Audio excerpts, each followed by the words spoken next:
Habt ihr einen Tauchdetektor oder wie ich einen Pulsdive der Marke Nokta, da habt ihr euch doch bestimmt schon mal gefragt, was das hier für ein Geräusch ist.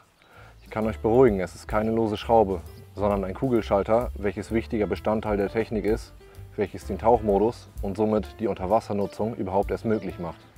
Der Tauchmodus bewirkt, dass die Tasten keine Funktion mehr haben. Dies ist auch zwingend notwendig, da durch den Wasserdruck je nach Tiefe die Knöpfe früher oder später wie von Zauberhand nur durch den Wasserdruck betätigt werden.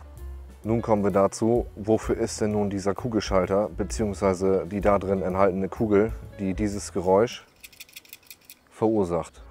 Ganz einfach, der Kugelschalter bewirkt, dass man das Gerät nur den Tauchmodus versetzen kann, wenn man es kopfüber hält.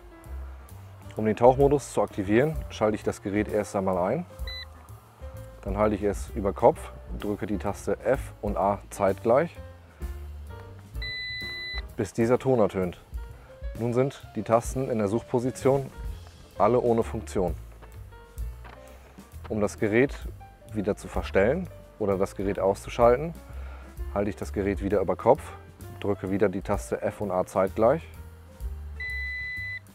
Und nun kann ich das Gerät ausstellen oder den Suchmodi ändern. Wäre diese Funktion nicht gegeben, könnte es passieren, dass sich der Tauchmodus unter Wasser nur durch den herrschenden Wasserdruck von alleine wieder ausstellt und euer Gerät dann macht, was es will. Von daher stellt euch bitte das Gerät vorher je nach euren Wünschen ein. Wir empfehlen für die Unterwassersuche das reine Einschalten der Vibration in Verbindung mit der roten Status-LED, welche schneller blinkt, je näher man am Objekt ist.